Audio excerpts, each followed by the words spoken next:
Assalamu alaikum my dear students, welcome in online biology class. Hope you all are fine and well prepared with your content. As you all aware about that we have started with a new chapter and maximum part of this chapter we have completed. So today in this chapter plant water relation we are going to discuss the further part of the chapter. Last time we have discussed the mechanism of sugar transport through phloem. Then we have seen the transpiration and the different processes and the different mediators through which the transpiration process take place. We have seen cuticular transpiration, we have completed lenticular transpiration, and we have seen the stomatal transpiration. And today we are going to discuss about the structure of stomata and the stomatal apparatus. In last lecture when we were discussing about the transpiration, so over there we have discussed one type of respiration that was the stomatal respiration. तो वहाँ पे मैंने आप लोगों को बताया था कि किस तरीके से स्टोमाटास के थ्रू रेस्पिरेशन का प्रोसेस कंप्लीट होता है. तो ये जो स्टोमाटास होते हैं वो lower lining of the leave as well as the upper lining of the leaves इनकी पोजीशन होती है. एंड इसके जो डिफरेंट पोजीशंस है, जैसे कि इसके जो डिफरेंट ऑर्गन्स हैं उसके थ्रू ट्रांसपिरेशन का प्रोसेस कंप्लीट होता है. So today let's have talk about the stomatal apparatus. So the stomatal apparatus जो है वो कंप्लीट स्टोमाटा जो एक स्ट्रक्चर होता है.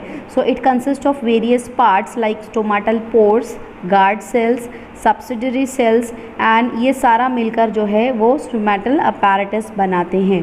अगर हम लोग सिंपल स्ट्रक्चर ऑफ स्टोमाटा की बात करेंगे तो यहाँ पे एपिडर्मल सेल जो कि एपिडर्मिस होता है, लीफ का अपर पार्ट जो एपिडर्मिस है उसके नीचे जो है वहाँ पे सब्सिडरी सेल्स होते हैं जो स्टोमाटो को कवर करते हैं, जिसकी मदद से स्टोमाटा की फंक्शनिंग ईजी हो जाती है. एंड इन बिटवीन वहाँ पे स्टोमाटल पोर्स होती है जिसकी मदद से ट्रांसपिरेशन का प्रोसेस कंप्लीट होता है. You have also studied about the different exchange of gases कि किस तरीके से स्टोमाटा के थ्रू गैसेस का एक्सचेंज होता है, एज वेल एज वाटर भी जो है ट्रांसपिरेशन के प्रोसेस में स्टोमाटा से रिलीज़ किया जाता है. तो स्टोमाटा का जो बेसिक फंक्शन है, अगर हम लोग उसके मेन एलिमेंट्स की बात करेंगे तो गार्ड सेल्स वहाँ पे बहुत एक इम्पॉर्टेंट रोल प्ले करते हैं और ये गार्ड सेल्स की ओपनिंग एंड क्लोजिंग की वजह से ही ट्रांसपिरेशन का प्रोसेस जो है वो कंप्लीट होता है. So stomatas are the minute elliptical pores bounded by two kidney, or it may be of dumbbell shape also, guard cells. Now guard cells is a type of epidermal tissue which may be called as modified epidermal parenchyma cells because these are the different or specialized structure we can say that is giving protection to the guard cells of the stomata. The kidney shape, they are in kidney shape in dicotyledonous plant and dumbbell shape in grasses. ये plants की special features हैं कि monocot और dicot दोनों में different types of stomatas are present. So if you will talk about the monocot, so in monocot this kind of dumbbell shape stomata is present, जबकि हम लोगों ने जो किडनी शेप स्टोमाटा देखें that is the special feature of dicot. So इस तरीके से जो है सेम जो फीचर्स होते हैं वैसे ही यहाँ पे मोनोकॉट में भी होता है. When stomata will open and close same type में वहाँ पे respiration and exchange of gases this process will take place. But there are certain exceptional cases such as Cyperus. ये एक ऐसा प्लांट है जिसके अंदर किडनी शेप और डम्बल शेप दोनों शेप्स के गार्ड सेल्स इसमें प्रेजेंट होते हैं and simultaneously both are working and based on the situation और एनवायरमेंटल कंडीशन ये दोनों शेप के जो गार्ड सेल्स हैं वो काम करते हैं. Now if you will talk about basically guard cells, so guard cells are living nucleated cell with unevenly thick walls. Inner wall, that is wall facing stomata of guard cell, is thick and inelastic and its lateral wall is thin and elastic. तो ये elasticity की जो property होती है वो basically आती है उसके ऊपर जो पोटेशियम आयंस आकर जब चिपक जाते हैं in the process of transpiration. तो ट्रांसपिरेशन के प्रोसेस में जब प्रोसेस ऑफ आयंस आके potassium ions as well as chlorine ions जब आके ये एलिमेंट्स उसके ऊपर बैठते हैं तो उसके बाद उसकी फंक्शनिंग स्टार्ट हो जाती है. इट मीन्स वहाँ पे उसके अंदर इतनी इलास्टिसिटी होती है कि इस इलास्टिसिटी की वजह से उसको automatic opening and closing possible हो पाती है. So they are having the ability to change their size and form due to which stomata opens, जिसको वाइडन्स और क्लोज यानी कि नैरो पोजीशन और वाइडन्स पोजीशन इसकी यहाँ पे हम लोग बोल सके हैं. So that is only possible because of the elasticity property of guard cells. But basically अगर हम लोग बात करेंगे स्टोमाटा की पोजीशन की कि एक्चुअली स्टोमाटा प्रेजेंट कहाँ होता है, तो जो लीफ का स्ट्रक्चर होता है and among that leaf structure cuticle जो उसका मीसोफिल पार्ट है, वो मीसोफिल पार्ट में upper side and lower side both epidermis layers is present and in that cuticle वहाँ पे बीच में स्मॉल पोर्स मौजूद होती है और we can say that openings are there and that openings allowing the exchange of gases and water from in and out of the plant. तो इस तरीके से यहाँ पे जो ये ओपनिंग है यही एक्चुअली स्टोमाटा है. तो ये stomatas are mean for the gases exchange as well as for the process of transpiration. तो यहाँ पे they are followed by the presence of guard cell and with the presence of this guard cell जो stomatas होती है वो अपनी position change कर सकती है. It means it can open as well as it can close for the exchange of gases as well as for water.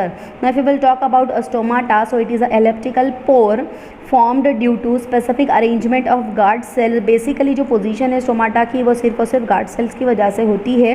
It is through the stomata excess water is loss in the form of vapour. तो यहाँ पे stomata की ही वजह से transpiration का actual जो process है वो कंप्लीट होता है एंड जो भी एक्सेस वाटर रूट्स के थ्रू एब्जॉर्ब हो जाता है उसको सक्शन प्रेशर के थ्रू ट्रांसपीरेशन के प्रोसेस में एनवायरनमेंट में फिर से रिलीज़ कर दिया जाता है. तो ये बहुत ही इंपॉर्टेंट रोल प्ले करती हैं प्लांट लाइफ में. Next if you will talk about the accessory cells, so these are the specialized epidermal cells surrounding the guard cells. यहाँ पे उसकी प्रोटेक्शन के लिए गार्ड सेल्स की प्रोटेक्शन के लिए accessory cells are very important and their numbers is variable and they are the reservoirs of potassium ions. so यहाँ पे जैसे कि मैंने आपको बताया कि पोटेशियम आयंस आके गार्ड सेल्स के ऊपर स्टिक हो जाते हैं एंड उसके बाद वहाँ पे जो है वो गार्ड सेल्स की ओपनिंग एंड क्लोजिंग का प्रोसेस स्टार्ट हो जाता है. तो we can say the potassium ions are having very crucial role in the functioning of the guard cells. So they are also called as subsidiary cells. Accessory cells are also called as subsidiary cells because these are meant for protection as well as the functioning of the guard cells. Now next if we will talk about the opening and closing of stomata, तो opening and closing of stomata जैसे कि मैंने आपको बताया ये एक process ऐसा है जो टोटली गार्ड सेल्स उसको कंट्रोल करते हैं. So opening and closing of stomata is control by turgor pressure of the guard cells. हम इससे पहले टर्गर प्रेशर पढ़ चुके हैं. So let's have a detail look on the process of opening and closing of stomata. So what is happening during day time guard cells become turgid due to endosmosis. हम लोग endosmosis का process जो है वो पढ़ चुके हैं. सो इस तरीके से क्या होता है एक टर्गर प्रेशर एक्सर्ट हो जाता है on the thin wall of guard cell. So ये जैसे कि मैंने आपको बताया कि they are elastic. So being elastic they being elastic and they are having the thin walls and that lateral walls it get stretched out. So because of this the kidney shape और dumbbell shape वहाँ पे जो है वो appear हो जाता है and inner thick walls are pulled apart to open. यानी कि इस तरीके से जो है वो स्टोमाटा ओपन हो जाती है. तो जैसे जैसे दिन में ट्रांसपीरेशन का प्रोसेस हो रहा है under the influence of sunlight वहाँ पे ये opening of stomata and closing of stomata जैसे ही पानी निकल जाता है वहाँ से गार्ड सेल्स जो है वो फ्लासिड हो जाते हैं एंड वहाँ पे एक्सोस्मोसिस का प्रोसेस हो जाता है. जैसे कि मैं बात करूँगी ड्यूरिंग नाइट टाइम की. So during night time guard cells become flaccid due to exosmosis. वहाँ पे जो है वो एक्सोस्मोसिस का प्रोसेस हो जाता है एंड फ्लैसिडिटी जो है वो उसकी वजह से स्टोमाटा क्लोज हो जाती है. So due to the flaccidity closes the stomata almost completely and here endosmosis and exosmosis occur due to diurnal change in osmotic potential of guard cells. तो इस तरीके से यहाँ पे जो है वो डे टाइम पे एंड नाइट टाइम पे because of the transpiration pull और because of the potassium ion यहाँ पे ये सारी चीज़ें जो है वो गार्ड की जाती हैं एंड उसके बाद इसी प्रोसेस के through exosmosis and endosmosis and because of the turgor pressure opening and closing of stomata जो है वो कंट्रोल किया जाता है. So let's have a look on the different factors that is responsible for opening of stomata during daytime. So opening of stomata during daytime depends on the situations such as the presence of light, as I said, under the pressure of or under the influence of sunlight, ये transpiration का process as well as respiration का process जो है वो चलता रहता है. Then next one is the decrease in starch content of guard cell, because यहाँ पे starch content कम हो जाता है, potassium ions and chlorine ions आके उसके ऊपर चिपक जाते हैं, जिसकी वजह से ये प्रोसेस कंट्रोल किया जाता है. Then the next situation is increase in concentration of malic acid in guard cells. As I said, the ion concentration will get increase on the guard cells. So यहाँ पे malic acid का भी वहाँ पे जो है वो concentration बढ़ जाता है. And influence of potassium ions in guard cells and influation of H plus ions from guard cells. तो इस तरीके से H प्लस आयन और पोटेशियम आयन की वजह से यहाँ पे गार्ड सेल्स कंट्रोल किए जाते हैं एंड उसकी opening during the day time possible हो पाती है. So to explain such theories, that is what is happening on day time, what is happening in night time. तो जैसे कि आपको पता है कि respiration as well as the transpiration both will go hand in hand. जिस तरह से डे टाइम पे रेस्पिरेशन का प्रोसेस होता है, साथ में ट्रांसपिरेशन होता है. So opening of stomata will take place and the exchange of gases as well as exchange of water वहाँ पे possible हो पाता है. जबकि रात टाइम पे the sunlight is not there, so the process of transpiration is also not possible and only respiration will take place. so इस वजह से यहाँ पे स्टोमाटा क्लोज हो जाती है एंड यहाँ पे जो है वो एक्सचेंज ऑफ गैसेज और एक्सचेंज ऑफ वाटर नहीं हो पाता. तो हम लोग ये बोल सकते हैं कि सनलाइट एक फैक्टर है यहाँ पे, जिसकी वजह से ये पॉसिबल कंट्रोल ये स्टेप्स जो है वो कंट्रोल की जाती है और इस तरीके से opening and closing of stomata का प्रोसेस चलता रहता है. Now to explain this opening and closing of stomata, various theories have been proposed to explain this diurnal changes, जो डे और नाइट टाइम पे जो चेंजेस होता है. तो सबसे पहले जो है वो starch and sugar interconversion theory की हम लोग बात करेंगे, that have been proposed by the scientist सेटवर्ड in the year 1964. So what he gave the explanation like during a day time enzyme phosphorylase converts starch to sugar, thus increasing osmotic potential of guard cells, closing entry of water, thereby guard cells are stretched and stomata widens. तो इस तरीके से stomata जो है वो खुल जाती है. The reverse reaction occurs at night time that brings about the closure of stomata. तो इस तरीके से जो फॉस्फोराइलाइजेशन का प्रोसेस है वो डे टाइम पे होगा एंड यहाँ पे conversion of starch to sugar will take place and hence the stomata will open. But at the night time यहाँ पे ये कुछ ऐसा प्रोसेस नहीं होता, इस वजह से स्टोमाटा जो है वो क्लोज हो जाती है. Then next theory was given by the scientist Leavitt in the year 1974. So according to this theory, the name of the theory was proton transport theory. So according to this theory, stomatal movement occurs due to transport of protons, that is H plus ion and K plus ion. तो इस तरीके से H plus ion and K plus ion के exchange की वजह से यहाँ पे ये प्रोसेस गार्ड किया जाता है. So during a day time, starch is converted into malic acid and malic acid dissociate to form malate and protons. So here protons are transported to subsidiary cells and potassium ions are imported from them. So potassium malate is formed that increases osmolarity and causes endosmosis. तो इस तरीके से जो है वो endosmosis होने की वजह से the cells become flaccid and the stomata will get closed. So uptake of potassium ions is always accompanied with the chlorine ions. So at night, uptake of chlorine and potassium ions is prevented by abscisic acid and changing the permeability of guard cells. So due to this, guard cells become hypotonic and thereby becomes flaccid. So as soon as it becomes flaccid, the stomata will get closed and the process of transpiration also will stop in this condition.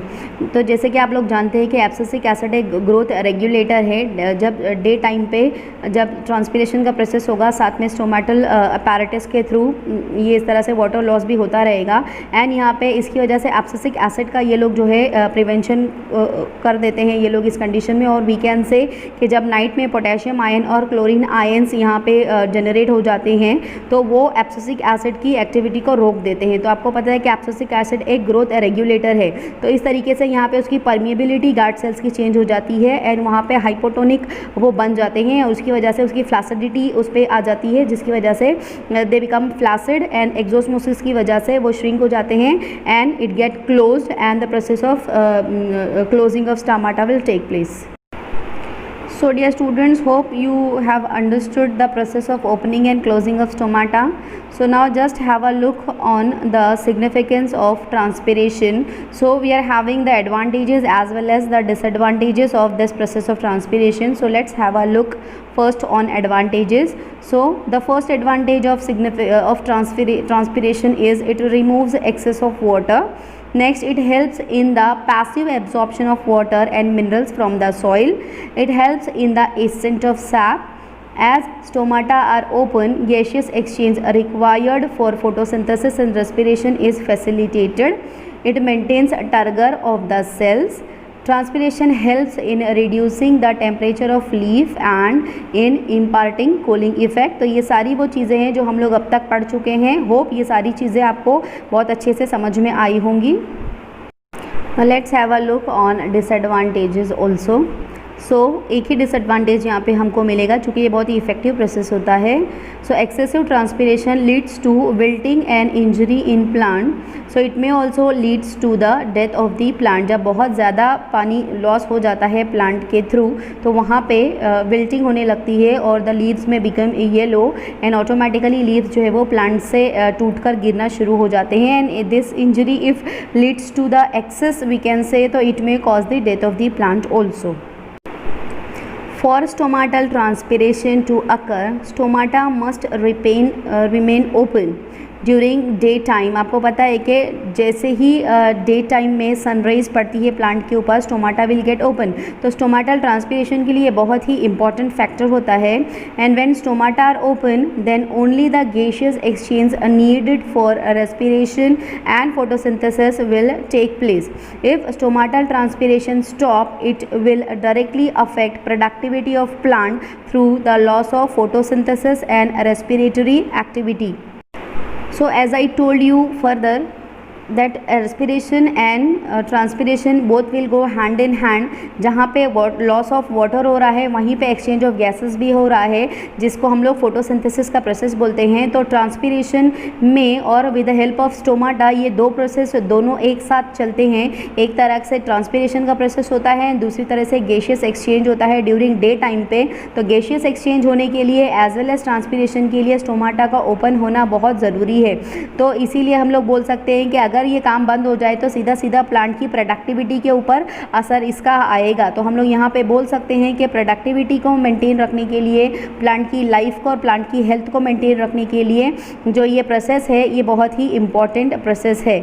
So hence for productivity, stomata must remain open and consequently transpiration cannot be avoided. So hence Curtis, that is in the year 1922, a scientist has gave one what we can say एक important उसने उसके लिए concept दिया और phenomena दिया। Also he had regarded transpiration as a necessary evil, यानी कि इसके बगैर जो है वो प्लांट लाइफ अधूरी है। अगर ये स्टोमाटल ट्रांसपिरेशन हो रहा है तो ही प्लांट अपनी लाइफ जो है वो स्मूथली स्पेंड कर पाते हैं। So that is the reason he regarded the process of transpiration as a necessary evil. So I am expecting कि आज का चैप्टर जो है आपको बहुत आज का जो कंटेंट था हमारा वो बहुत ही आपको इजी लगा होगा, बिकॉज ये वो सारी बेसिक चीज़ें जो हम लोग हमारे लोअर स्टैंडर्ड से पढ़ते हुए आ रहे हैं एंड बहुत सारी इंपॉर्टेंट चीज़ें हमने इसके अंदर देखी and we have seen the importance of stomata in the plant itself. तो उम्मीद करती हूँ कि आप लोगों को आज का लेक्चर अच्छे से समझ में आया होगा। Still if will be having any doubt, so please go through the content. बहुत अच्छे तरीके से इसको आप लोग रिवाइज़ करो, क्योंकि आज जो है हमारा ये चैप्टर कंप्लीट हो गया है। Today I have completed the entire chapter of this plant water relation. So you please go through the content thoroughly। बहुत अच्छे से इसको आप लोग रीड करना एंड फिर भी अगर कोई डाउट आपका रहता है तो you can contact